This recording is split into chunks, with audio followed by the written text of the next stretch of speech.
what we can control. I reckon we started working together like around May 8th. Yeah. And it's crazy how that time has just passed. What was your dating and like social life like before joining the program? Okay, so for me, yeah, and we've probably talked about this. Yeah. I did have a bit of experience when it comes to dating and social life. Okay, I think my social life has always been good because from work and friends, and I do lots of fitness adjacent things. Do you have friends? And when it comes to dates, even when I came into the program, I had people that I was being intimate with. But as I recall, I mentioned to you, it was not the quality of the people I wanted. I stopped using dating app July last year, and the people I get to connect with is when I go out. For example, when I go out with the boys, and then maybe it's a group of friends met with this group of friends, and then it happens organically. Right. And the problem with that is you are at the mercy of whatever happens. So change happens to affect you, you don't affect the change. If you ask me what the biggest thing your program did was the accountability, because I know that, listen, there's a structure, you send things to do, we'll talk about it, I'll send voice note or something, maybe chat. I did the exercise, I did the work. So before you even joined the program, like what were like some of like the biggest frustrations you had around women attraction and confidence? So I think one of the biggest thing is the reps, right? So that's one. Another thing is I know I've mentioned this, I always gets in my head. That presence wasn't really felt, right? But something that we talked about, and I do watch some of your content, is that it's not a big deal. It's actually not a big deal. It is not a big deal. Just go and come. Just talk. Like the one that's coming tomorrow, we had the first date on Tuesday, I believe. Have you had a date where just when you were waiting for an Uber, the girl literally pulled you to, like, she dragged, like a woman is dragging a child to a corner just to make out with you, and she was like, damn. Yeah, you are different, Daniel. What?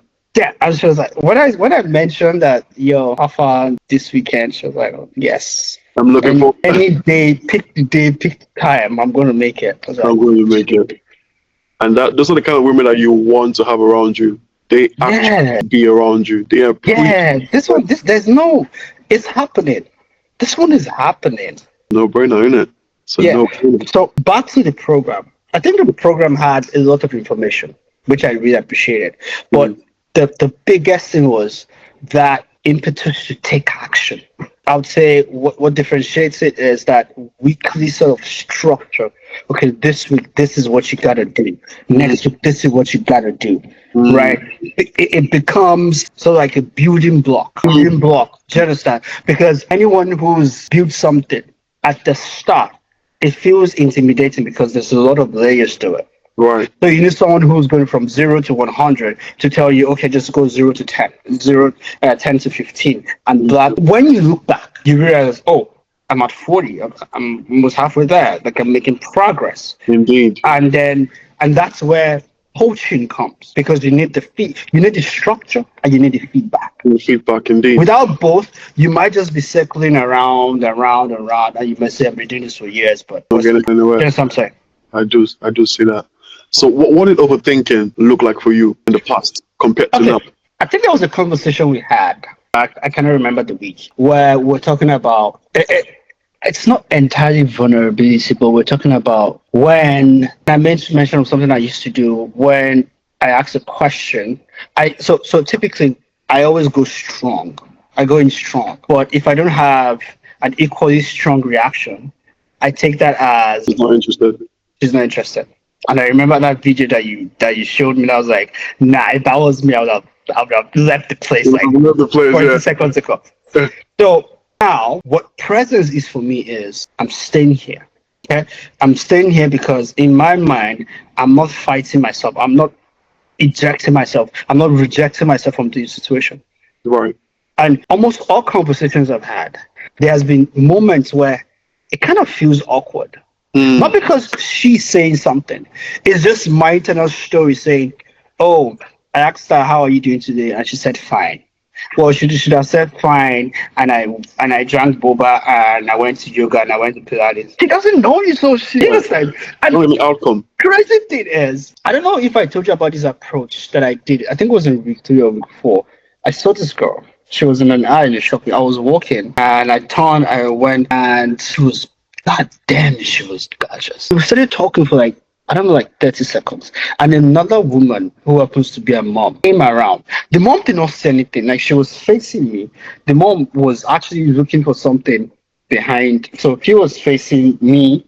The mom was behind looking at something on the shelf. But I know they were together because I think the mom dropped something in her bag or picked something from the girl's bag. You know, when you are mid-discussion, like, oh, yeah, do you want to? I was like, oh, it was nice to see you. And I ran. Wow. That used to be me because I could not just handle that tension. Fair enough. Fair enough. What emotions did you deal with most, like back then? Was it shame? Was it fear? Was it frustration? I would say it's fear, particularly the fear of embarrassment. I know I've told you this a couple of times. Yeah. One of the things that really helped me was anytime I'm going to work, if there's anyone around, just talk. Just talk. And I still do it today. Like, if you're interested and I find you interesting, just talk. Speak to you. Just talk. You're not gonna bite me, are you? What are you gonna do? I've actually spoken to someone that, I don't know if I told you this, that she was giving this strange, weird look, and everyone was looking at me, and I had to get up before my stop. But fuck you, I did that. Tell me about that. You did tell me about that. Yo, it was God. So this girl, she came. There's this place where you can join train and things like that. So she joined my train, and then we're looking eyes. I was like, what's up? So I went in. I was like, hi. I was like, you know, it's different when someone says, I don't want to talk, and when they give you that with that. Just keep it short. And that was when I was learning to project my voice for everyone around. Knew what was going on. Bro, that was awkward shit in my life. I hear it. And the train was moving, you can't jump out. You can't do anything about that. You can't. It was not my stop. I can't go office that day. Don't be like, Honestly, I probably would do the same thing. you know what the crazy thing is? 2 weeks later, I saw the same girl. Bro, What did you do? I carry my book. I did what? What? I'm feeling my brother. I mean, I don't know if she's married, but she's like late 20s, maybe early 30s. I don't know if she's because she didn't have any ring. She could not tell. But that look of silence was just. Who is trying to talk to me? Why are you speaking to me? What the fuck are you? And everyone heard it. There's no, oh, let me go back to, I was like, hey, excuse me. Oh, okay, I remember what happened. There was a dog that came in the train. Yeah. And you know how people react, oh, that's a cute dog. I was like, oh, you like dogs, blah, blah, blah. She was like, yeah. I'm like, so what's your name? And she was like, what? Well, what's your name? She just went back person. You know what? It's funny now, but yeah. Yeah. It wasn't funny that. Like, oh my days. I had to. I told you. I walked. Meet at my office is next to the train station. I had to drop and walk 20 minutes. Fair enough. I understand where you're coming from, my brother. Yeah, but it was. But overall, man, the program gave me what I wanted, which was wow, just do it. Been making excuses for so long, just fucking do it. You know. I remember your text message when around the time when you're trying to join. It was more so you said you resonated with my story, or you sort of like resonate with me. Yeah. I want to know, and explain to people that who might be watching as well. What emotions did you like? What made you say, I want to work with Bello? I need help. I can't do this alone anymore, if you will. Oh, yeah, I think you answered what you just said, answered the first part of that question, which is you have to recognize that something is got to change. Okay. And the reason why that is it's not everyone that joins a program that gets result.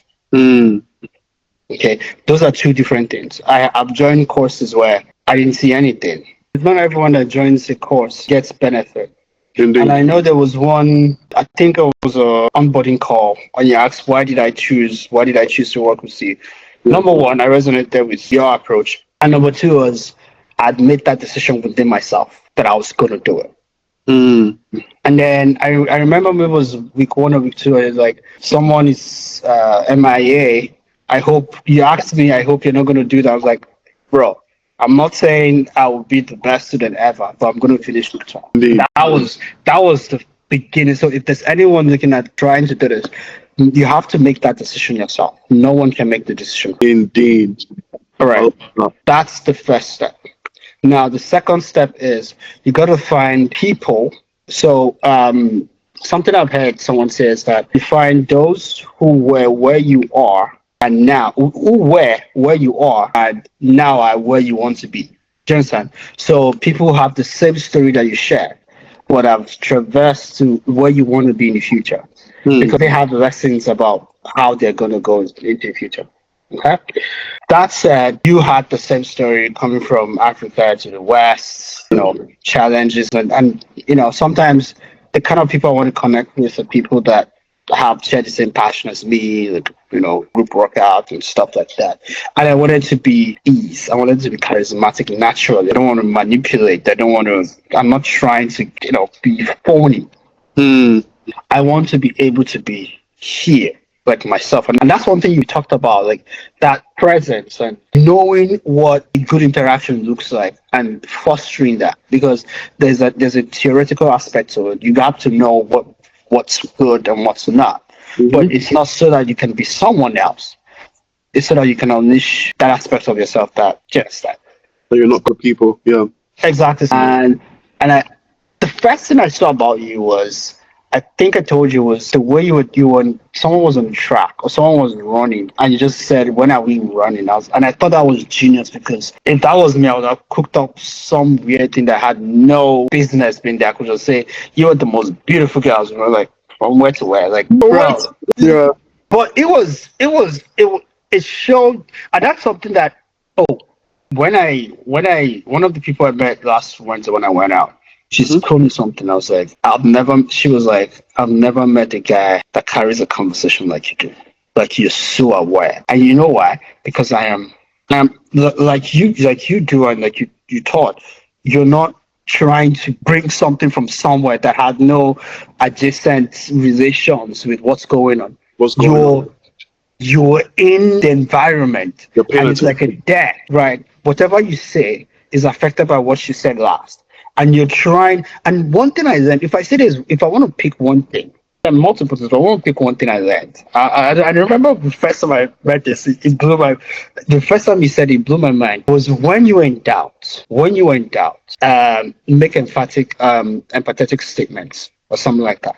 But when the interaction is going cold, just ask. It seemed like you're not interested, and let it flow that way. I've done that a few times. And I can guarantee you, like, there's been a time, Chris now, me and Chris will be going out. Yeah. But there was one time we went out, and I did that.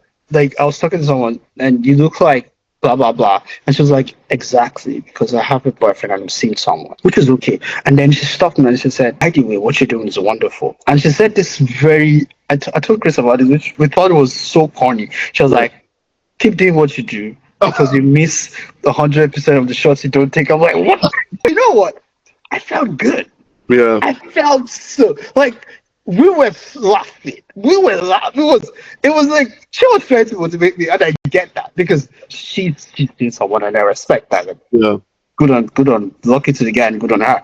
But the fact that I could read that and say, you look like, and she was like, oh yeah, that's it.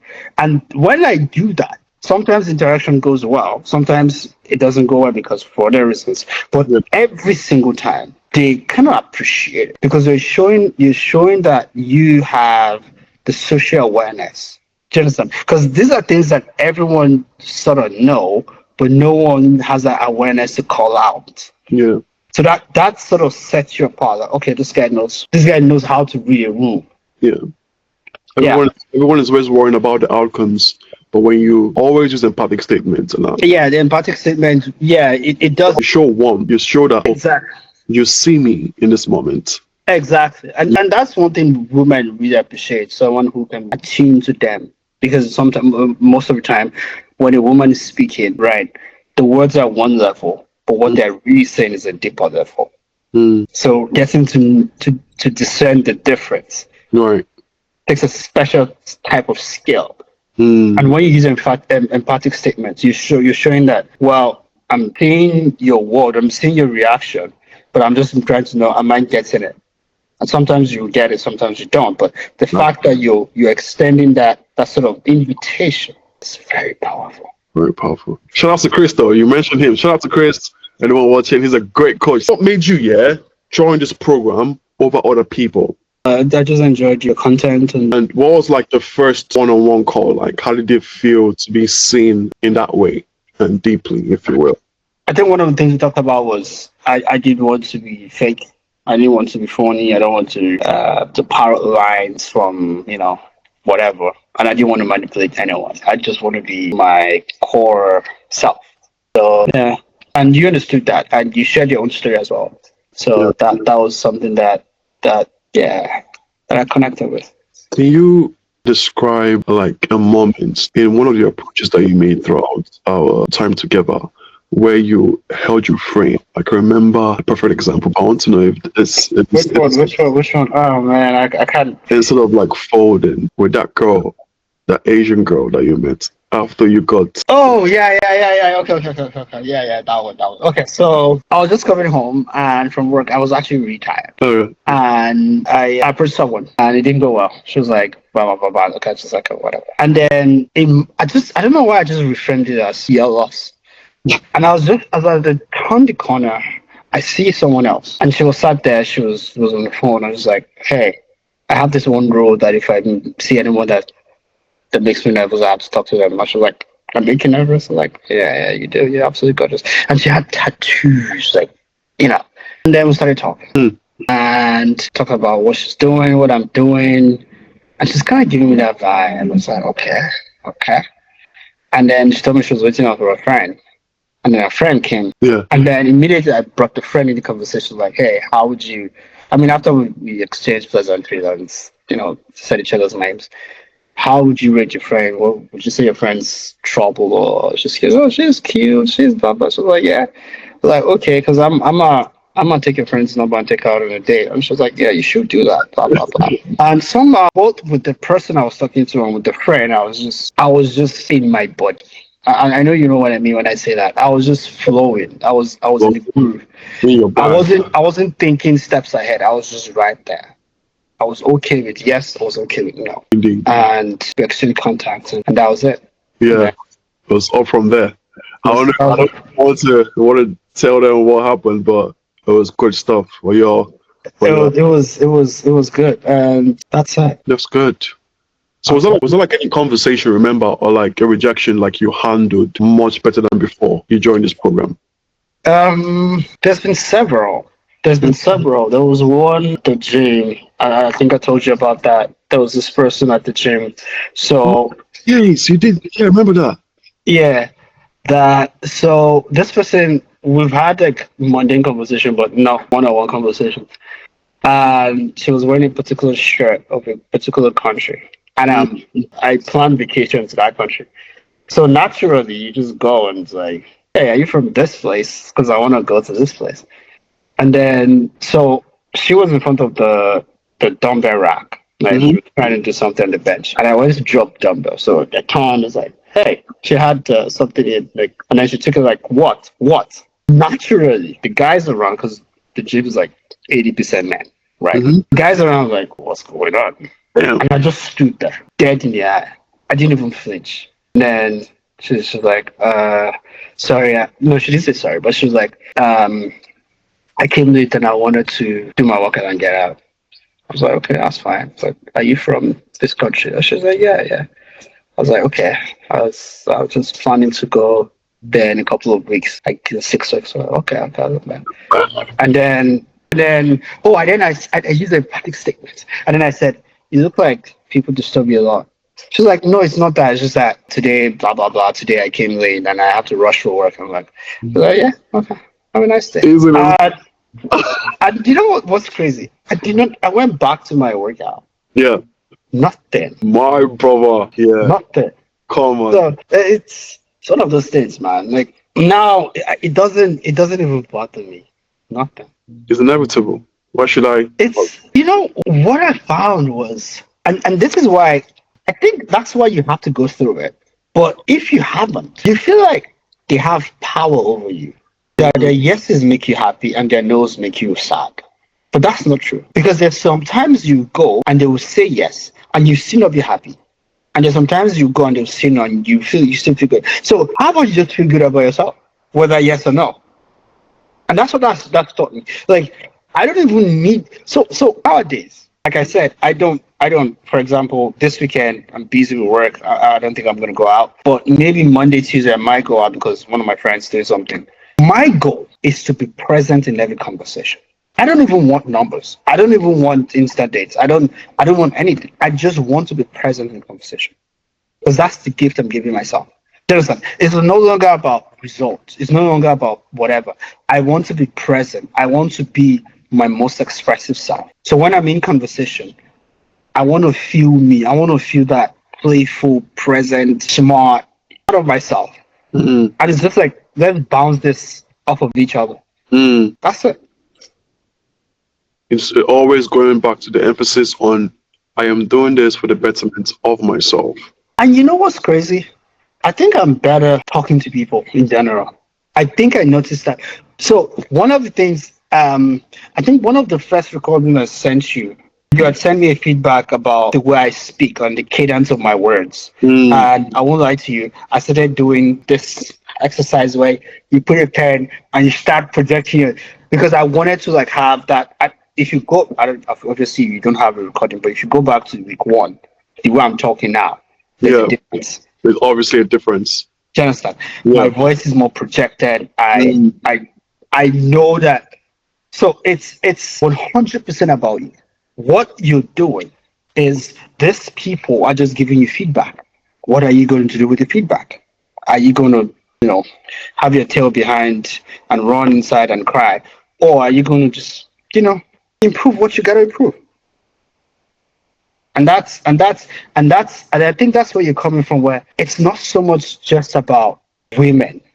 It's so much about how much you can handle tension. Because women, like especially beautiful women, are a source of tension. They create that a lot. They love it. They thrive on it. It's about tension. Like even at work, like I look into people's faces now, like, okay, so is this what you want me to do? Okay. Yeah. No, I don't want that.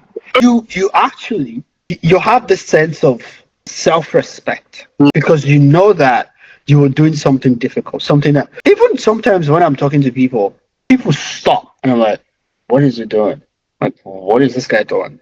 I could never do that in years. Like, what are you doing? Good stuff. That's it, my guy. So what's different about how you live and date compared to when you started this whole program? So, number one, options. Daniel, how do you see yourself now? I kind of like the guy I am becoming because I don't think it's done yet, but yeah, I feel like I'm having more abundance in mindset. So, and how that's showing up is, like I said, I'm not dealing with anyone's bullshit. Do you understand? Like the person I told you recently, like, no, I'm not doing that. Can't tolerate that, man. I mean, you did mention that for the past 2 months, it's almost as if there's so much assurance with your mindset that when I go outside, I am definitely going to find connection. So how do women respond to you now compared to before? Interesting enough, I won't say there has been an improvement. There has been. So what I mean improvement is if I talk to like 10 people, the number of positive feedback would be much more than it was. But still, obviously, you get rejections, you get negative feedback. What I like now is it doesn't affect me. So whether it's 1 or 100, it doesn't affect who I am. Right. Because I've developed that really strong core. So what would you tell people that are watching right now who feels the way you used to feel? What would you tell them? If you want to change, just like I said before, make the decision to change. Make the decision to change. You understand? You have to. Like, a coach cannot make you do the practice. A coach can tell you what to do. A coach will never do it for you. And that's what you're doing. You're telling them. A coach knows what a good practice looks like because they've probably done it before. They've coached people before. But you have to do the work. So step one, if you're interested in doing the work, obviously you have to invest in it and then reach out. Indeed. And then do the work because you got to do the work. and the work is gonna be sucky at some point. I'm sending you voices. I'm like, fuck.